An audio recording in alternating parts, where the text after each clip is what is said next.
how to bring on the right team, hire the right employees, and build out your starting lineup. Hey, I'm Donnie Bovine, the CEO and founder of Success Champions Networking and author of Endless Stream of Referrals. This is Growth Mode, a podcast all centered around scaling and growing your business through sales and business development. Hanging out with me as always, my buddy Kevin Snow, the sales and automation tactician and genius. Hang out with us today as we talk about how to build your starting lineup.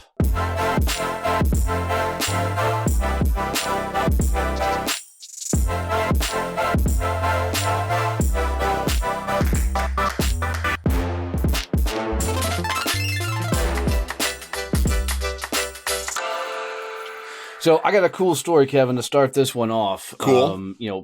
Back when I was doing sales training, one of my clients was a commercial label company, and a personal friend of mine. And let me put a caveat to it. When I first met John, probably almost 10 years ago now, maybe a little bit longer.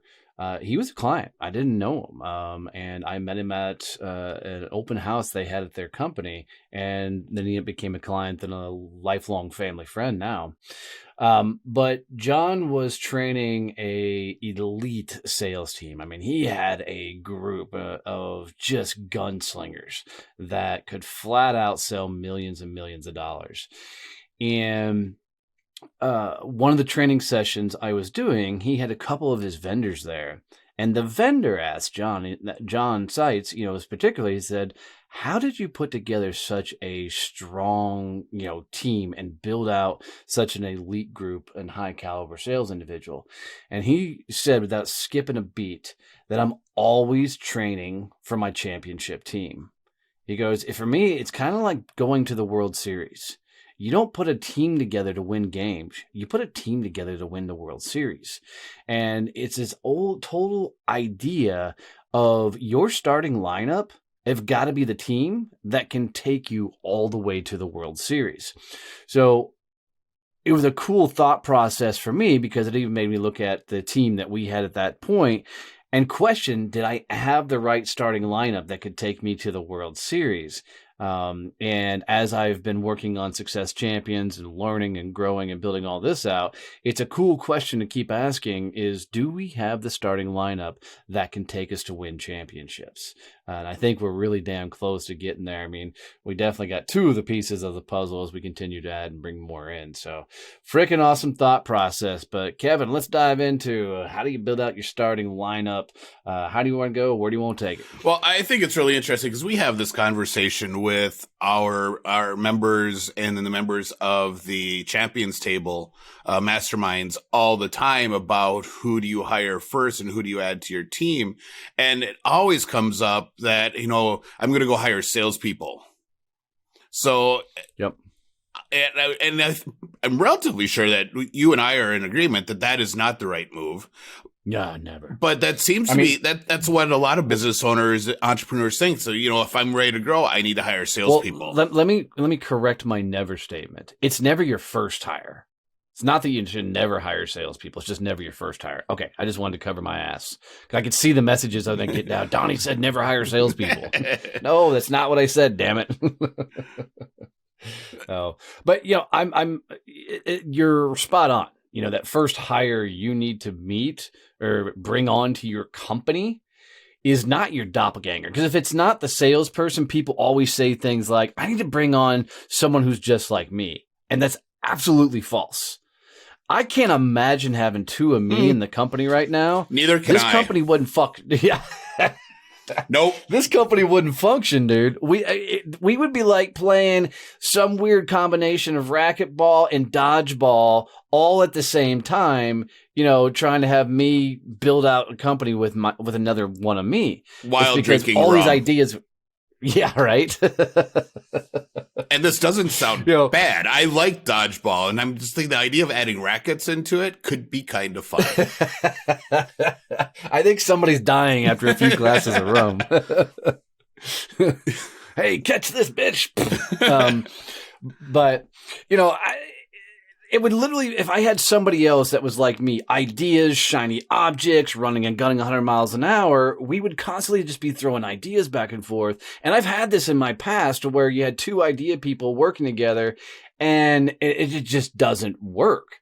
You need, so if you're the idea person, visionary type person that I tend to be, you need that freaking, I love this phrase, you need the executioner, right? The one that chops the heads off of people. No, I mean the one that actually executes all the ideas and puts things in place. You know, you don't need your doppelganger. You need your arch nemesis. And I'm just going to call Kevin a whole bunch of fucking names. He's an executioner. He's my arch nemesis. You know, and what I mean by that is you actually need the person that has strengths in the things you suck at. You know, for me, like organizations, process, systems, you know, Star Wars, you know, all these things that I suck at. You got to find the person that can handle and do all these things. Like, and by bringing that type of person in as your first move, you're going to realize that they can free up time for you to go do and figure out the things you really need to figure out and do. Yeah, it has to be that person that does the things that you're weak at, or the person who can do the things that aren't a high value use of your time. So, right. You know, those things that have to be done, but they're not worth the $150 an hour that a business owner's time is worth. Let's clear up one thing, man. I'm not weak at anything. I might suck at a couple things, but I'm not weak at anything. For those of you that aren't watching the YouTube video of this episode, my eyes literally have Kevin rolled, almost snapped his neck by rolling his eyes. My eyes have rolled into the back of my head. I'm like, oh my God. So one week we're gonna bring your dad and your mom, and your brother on, and we're gonna ask them that question: is Donnie weak at anything? Yeah. But no, you were saying the $150 an hour. Yeah, you got to bring the people in there. You're either going to do the things that you suck at and you can't do well, or you got to bring the person who's going to do the things that are taking up your time, preventing you from going out and doing the business development. Because you can't hire salespeople until you're crushing the sales yourself and you've stressed your operations team out. And you're now having to focus on how do I build operations and to support the influx of business you have coming. Then you can hire salespeople, but you have to be filling up your operations team to the point where they're like, oh my God, we need people. We need this. We need a better process, where you're now forced to focus your time on how you scale as opposed to how you sell. And that's really when I think it's okay to say, all right, we need a sales team. How do I bring that sales team in so we keep the revenue coming and I can focus on keeping the operations supporting the influx of customers? Yeah, absolutely. You know, I think it's fun when people start thinking about it. And I remember the first time somebody introduced me to the concept of it. I was actually working for somebody else, and I heard, you know, a business coach tell somebody, you know, that they don't need to hire the bookkeeper, the accountant, or anything else just yet. I mean, they need them, but they really needed the office manager to come and, you know, clean up the stuff. And that's the first time I'd really thought about that. When you're building things out, you've got to, you know, find that person. Because, I mean, to help you guys understand this from a different perspective, is Kevin allows me to go out and have all these Zoom conversations so we can meet new presidents to start new chapters for us for Success Champions Networking, because he's handling all the automations, the operational stuff, the strategy behind the scenes, you know, but he's also jumping up here on the mic with me. He shares the stage with me. You know, we do a lot of things, you know, simultaneously, but his ability to take my ideas, thoughts, and concepts and turn them into a tangible process is freaking priceless, you know, and vice versa, because he'll constantly throw ideas at me and, you know, like, hey, we really need to go this direction. And it's because he thinks more strategically, where I think more, you know, visionarily. You know, I know where I want to go. He'll figure out how to get that. Hey, I'm just making up fucking words today, okay? This is like a week of just making up damn words. You So you really, that first hire, that first move you got to make is your nemesis. I'm going to keep calling Kevin my nemesis just because it's fun. That can get the stuff off your plate, and it's not sales, right? So when you think, if you're the operational strategic person, you don't need the nemesis, you need the visionary. You need the person that can come up with the bigger ideas, so you can do your strength. So like, in Kevin's company, if we were to flip roles, I would be more out front going and, coming up with the big crazy ass ideas. So he could be more structurally engineered behind the scenes. I think I just called you a structural engineer. Wow. I'm really getting you all kinds of shit today. So I think I need to clarify when we talk about doing the things you suck at, this isn't a reason for you as a business owner to say, well, I suck at sales, so I'm going to hire a salesperson. Because we've had that conversation too with people. It's like, well, I'm not good at the sales thing, so I need to hire a salesperson to do that for my company. No, you need to learn how to sell your damn product, because you have to know how to do that before you can have sales. And that's part of it. That's why you need people taking the other shit off your desk, so you can go out and sell and figure that out. So that when you are at the point where, oh my God, now I need salespeople, you actually can give them a process and a way to sell your product, and not just say, all right, well, you were all successful at sales in your last job, go sell my stuff and hope they're successful, which is the normal process for a small business owner. Is, well, here, go sell. The reason in addition to that, the reasons that it don't work is because you don't know how to coach, mentor, hold them accountable. You're in your head, you're like, go get me money. And when they don't instantly get you money, you get pissed off. They're like, what the fuck are they doing? And the answer is they don't know what they're fucking doing, because you never gave them direction, right? You never told them, hey, here's your prospecting plan. Here's your business development plan. Here's how the sales call should flow. And people are like, well, they should know this stuff. Well, they do for other things that they've sold. They don't know how to do it for your product and service. So there's got to be a ramp-up time, a massive ramp-up time, unless you already have a strategic game plan for them that will work, right? I mean, it's a step-by-step process of going, here's how you go from zero to your first $100,000 in sales. Here's how you go from $100,000 to $1 million in sales, right? Yep. And you have it completely mapped out for them. And if you don't have that, it's just going to be a setup for fail.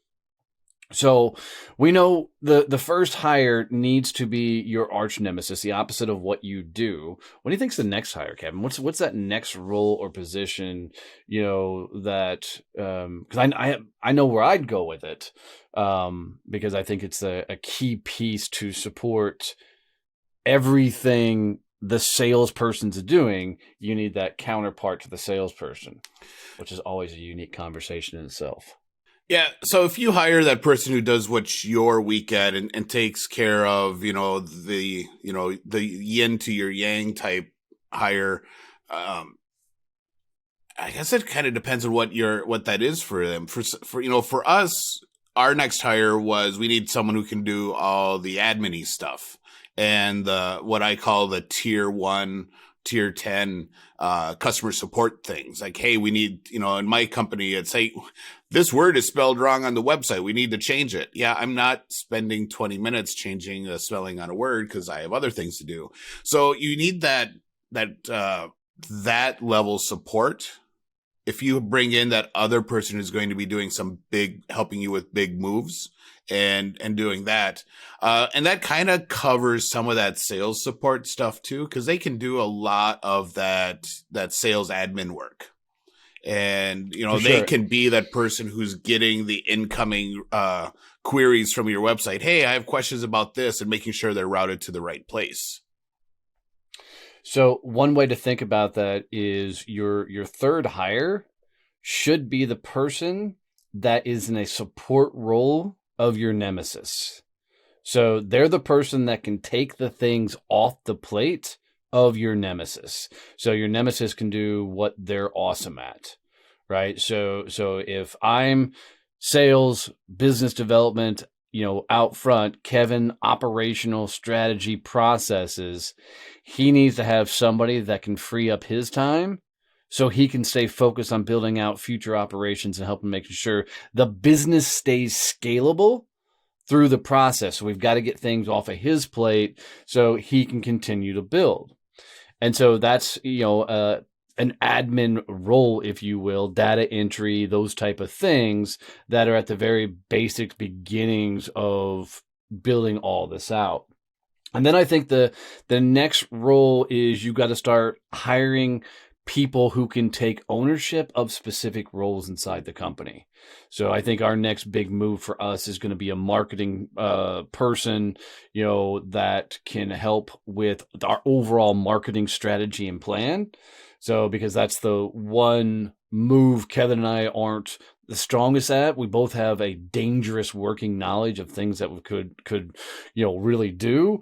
Though we can put a lot of good band-aids on things, but we're going to need that person that can see all the different things that we're doing and make it one cohesive brand inside the company. So there's a consistent message in everything throughout everything that we're doing. So if you're thinking about the hierarchy, it's as CEO, business owner of your company, your sales, right? Let's just simplify it. You hire your operations person next. You hire your admin person next that supports both operations and sales. You hire your marketing person next. Okay. That model is a $100,000 to $250,000, dollar business model, right? You can build a business to 250, maybe up to $500,000 with a 4-person hardworking team if it's a service-based business, okay? If you're running a consulting business, something along those lines. Once you get to a place where you have, this kind of structure and team put down, now it's time to really think about really ramping up. And then you start thinking about, okay, cool. How do we bring in the gunslinger, right? That person that their main role is to outsell the CEO and president of the company, right? But by then you have your systems and processes and all those things in place, because the gunslinger and having a badass marketing person with a gunslinger, the operational structure and atmosphere will allow you to scale. And there's a big difference between scaling and growing. I think we're going to do an episode on scaling and growing. Yep. But, growing is incremental growth, right? You get to the next step. Scaling is literally 10xing your company. It's going from 100,000 to 1 million, from 1 million to 10 million in a rapid amount of time. So there's a massive difference between growing and scaling. So that's what you think about it. So that gives them that flow. Let's talk about how they find the nemesis. How do they find the admin? And then how do they add that marketing piece? So, I know if you haven't heard our story, go back and listen to past episodes, how I found Kevin. But, how does somebody go about finding the person that's opposite of them, their nemesis? I think it's going to be different for everyone, because everyone connects to people in different ways. We happen to find each other because I use Facebook groups a ton to reach out to people, and we connected through that. And it was just happened that it worked out that we became, fast friends and partners, business partners. We could throw that out there. Business partners. Thank you for clarifying. But for other people, it's going to be a little bit of trial and error. And you have to be out meeting people that are in that arena. So if you're looking for that admin person who can take things off of your plate, and we've done this, we went out and we've gone through multiple VAs to find the right one for different types of roles within the company. And it's the same way, and this is painful to go through because it takes more time, and you're constantly doing that training thing. But you have to be testing people out, and bringing people in to do small things, and then see, yep, they fit, they don't fit. I didn't like this, I love this, and part of that is to find the right fit for you, but it also helps you figure out what you actually want them to do. Because what you have in your head at the beginning, it's like, I want this person who can do these things, may not actually be the right stuff. And as you start bringing them in, you're going to find out really what you need them to do. And you can really refine the expectations and the responsibilities. So when you do find that person, you can say, all right, here's the actual stuff that I want you to do. Yeah, no, I like that because I think it plays right into our story. I was looking for a very specific thing I needed done, and I think if you hire for a task, a single solitary thing, because I think people too often try to hire the person that can do everything for them, and I think that's a surefire way to get yourself in trouble. But by hiring for a task, the right people will continue to step up because, Kevin just kept saying, hey, I can do that for you. I can do that for you, and continue to take things off my plate. I think he regrets some of that now, but, but the truth of the matter is by hiring for a specific task, it gives them a chance to evolve. It also gives you a chance to see their work ethic, how, they can they keep up with you? Are they as hungry for life as you are? Or are they only looking for that task? I mean, we have some people in our world that, we've hired for one task and that's their evolution, right? That's what they're going to always be able to do for us, which is totally cool, and love that we have those people in our world. But, that second hire, you really need that person that can continue to step up and take those things off your plate. And if you hired, for whatever specific task you needed done, maybe it's your Facebook needs to be managed, and don't ever hire the social media generalist. Hire somebody that's a specialist in, whatever social media you need help with, Facebook, Instagram, hire specifically for those platforms.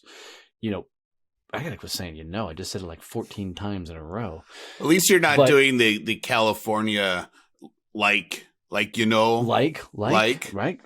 Right. And we're going to get emails now from California. All the damn Valley people. But if you give a person enough rope, people always say that they'll hang themselves. And for me, is if you give them enough rope, some people will actually grab that damn thing and climb to the frickin' top and wonder where the next rope is. The other benefit of doing that, hiring for that specific task, getting them doing that, and then seeing if they can do more, is that if it doesn't work out, you haven't just destroyed your entire operation. You haven't gone from, all right, I have all of this stuff taken care of, to like, oh crap, now I got to do it all again. If you have to replace that, in this case, virtual assistant that's doing the one specific thing, it's not as painful. And it's easier to replace and integrate that person in and start over, as opposed to, now I got to train the entire process. The VA we have doing stuff for us that's taking things off my plate, I'm about ready to drop a bunch more stuff on her. It's like, all right, here's some new things you're going to be doing in January, that just because, she's got the stuff we gave her figured out, she's doing it well. And now we're going to up the game and give her a bunch more things to manage, so that I don't do them and then they actually get done on time. So it's, that's really the big benefit of doing it in piecemeal. It's also less expensive. Yeah. If you go out, if you go out and try and find that person who can do all this stuff on your huge laundry list of things you want to get rid of, it's going to be a big shock to your cash flow. And sometimes you need to do that, because it's going to drive you to say, okay, well, now I'm supporting 2 families. I need to sell more. But it also, it's a little bit easier to say, all right, so I'm going to do the, like I hired a VA to do podcast placement for me. All right, well, $25 a week. I can do that. So for the time she does reach outs, that's not a huge thing. It gets you used to now adding in different types of expenses into your budget that you may not have done before, and you're uncomfortable with that whole idea of like, oh my God, I have to have an employee. Yeah, no, you're spot on, because I made a lot of bad hires early on because I didn't know exactly what I needed. I knew I needed help, but some of my original hires were all VAs, but Part of it was I couldn't necessarily afford it. But the other part of it was I didn't know what I really needed them to do. And, that's a tough spot to be. And if you can reel in your mindset to hire for task, it makes those things really, really, great. I've never hired a bad person in my life. I've made some really bad hiring decisions, and I take complete ownership of that process, you know. So, what's the action step for this week, Well, Kevin? we before we get to the action step, we actually have a member question. So every week we do a question from a member about the topic that we are talking about. This week, our question comes from Sean Murphy, the host of the Above the Bar podcast and member of Empire Elites chapter in upstate New York. And he asks, when do you decide if a team is needed or not? I think it's to the point where if you as a business owner are spending all your evenings doing your admin and actually doing the stuff you're selling, you need a team. You need to start finding that second person who's going to do stuff for you. Yeah. Another way to look at it is if you are doing operational things that keep you from selling, then it's time to hire, because